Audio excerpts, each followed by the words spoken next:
Christine Rucker. Thank you for joining the live stream. Glad you're here. If you have any questions, just write it in the comments and Rachel will read it out. So I'm going to give you a virtual tour. Oh, first, more about myself. I'm a local artist. I specialize in bookmaking, printmaking, painting, and drawing. I run an art studio on the side called CMR Art Studios, and I work full-time in the city of Norfolk Center venues. With my art studio, I do layout design for print and binding work for publishers and self-publishers. And I also teach at the MacArthur Center in the Norfolk Sheriff's Office. So I'm going to give you a virtual tour of my exhibit here at Offsite Gallery at MacArthur Mall, put on by Norfolk Arts. It features two series that I've been working on. The first is a series of Monotonous Tings, and the second is Contagion. The first is a number of prints that I've been working on since I was a senior at Pratt Institute and continued to work on as a resident at the MacArthur Center in 2012. And I created a number of paintings after that.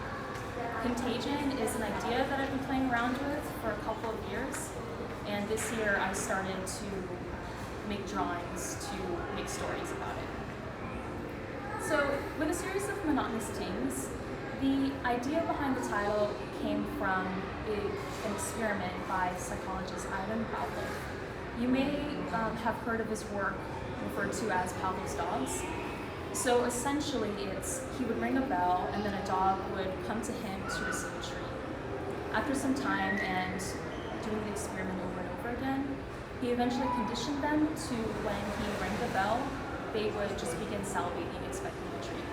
So that was a learning activity, conditioning, and setting up a series of automatic processes. So I'm comparing Pavlov's bell with the ting ting ting of the alarm clock that we wake up to every morning. So the alarm clock goes off and we get out of bed, we fix the bed, we drink water, coffee, eat food, and do whatever morning routine in order to get to the performance of the workday. And so out of that morning routine, those actions, I've captured a moment when this character in the series is driving to work, and they fall into a sort of highway hypnosis. So the first piece I'm going to show you is called Preamble, and that's just right here. And this is an intaglio print. It's a printmaking process. Norfolk Arts is going to put out a video that dives deeper into the process and how printmaking itself works into this series on a more conceptual level. So when you approach the piece, you sort of step into the subconscious of the driver. And there are two major symbols here. The first is the rear view mirror, which represents the past, and then there's the windshield, which represents the future. So a lot can go on in subconscious, but I chose to focus on these two things to sort of think about how anxiety is working in this mind.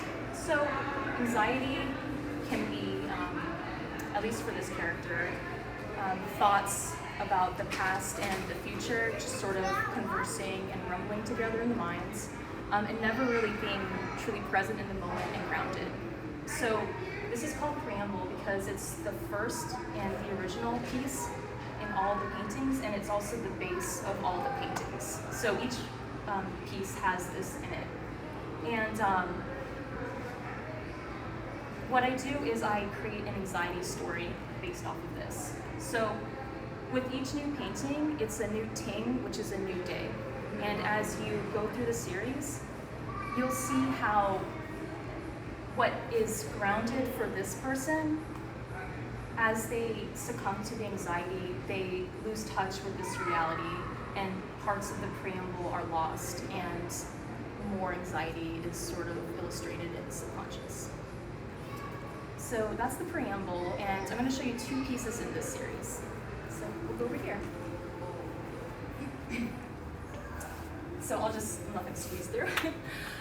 This is called The Pursuit, and in The Pursuit we have the driver with their hands gripping the wheel, and they're driving towards this terrifying unknown. And in the rear view mirror is this image of an ideal place in their mind. So as they're, trucking through, they're still holding on to that, and so that's the anxiety going on here.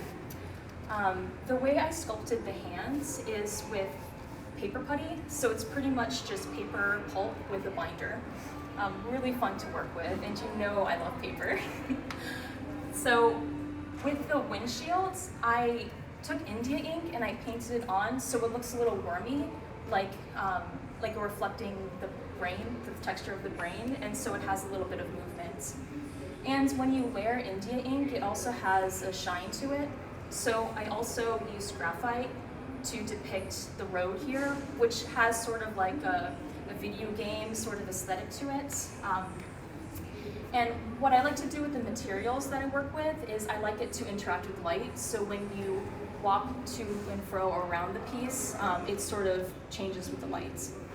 And here in the rear view mirror, it's mostly collage and painting here, with a little bit of drawing as well.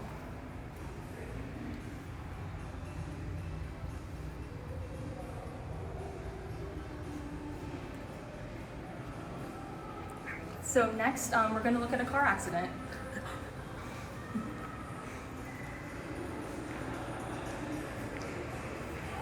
All right, so this is car accidents.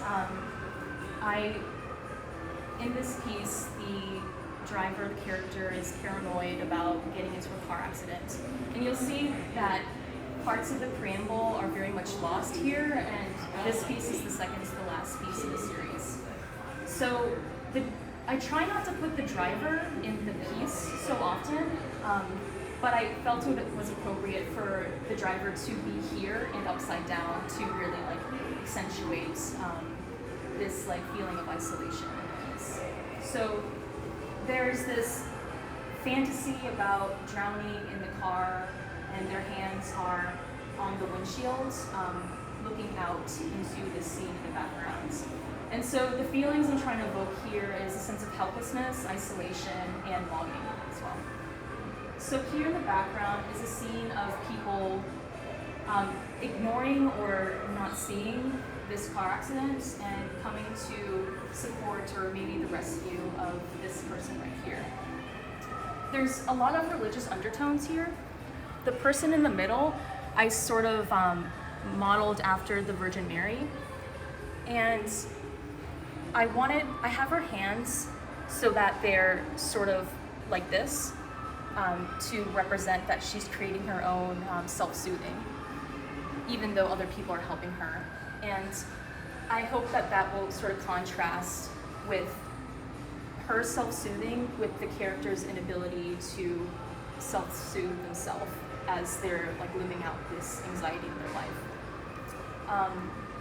A lot of this piece is made with collage and a lot of mixed media. This water scene is actually from the pagoda because it's my favorite spot. And this is a drawing that I did on tracing paper. And I was gonna recreate it and repaint it, but I decided to just Mod Podge it on because I liked the textures that it created on the tracing paper. It made it sort of like a stone sculpture, which like a sculpture being turned down and drowning in the water. It's kind of this gloss sort of feeling. And here in the background, I modeled it off of, I got the color scheme from Andres Serrano's Piss Christ to sort of add to the religious undertones here. So that's car accidents. I'm gonna move on to Contagion now. So Contagion is a set of drawings that I've been working on just this year, but I've definitely been interested in the idea of how we're affected by infectious diseases. So each piece is a different scene, and I hadn't worked with infection in people before, so I wanted to create moments that maybe people could relate to. And the cells with the infection is the red that we see here.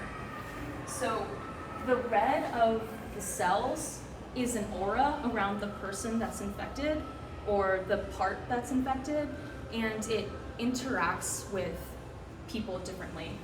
In one piece, it's sort of engaged or aggressive against the person itself. And in this piece, the cells are attacking the next person. So it's sort of like, okay, you're getting infected. So I created this drawing and painted on it, and I wasn't sure what to title it. Because the idea behind it is that there's mistrust and there should be consent with these things. And you know, when somebody doesn't disclose, it's selfish. So I called it First Date because you don't know the person at all. And we don't know if, you know, she as the infected person is telling him. And then it plays with or brings up ideas of who's responsible for what and what's in danger with infectious diseases, and you know, how we take care of ourselves and each other. Yeah, that's it in a nutshell. The show opening is this Friday at 4:30 at Offsite Gallery in MacArthur Mall. I hope you can make it.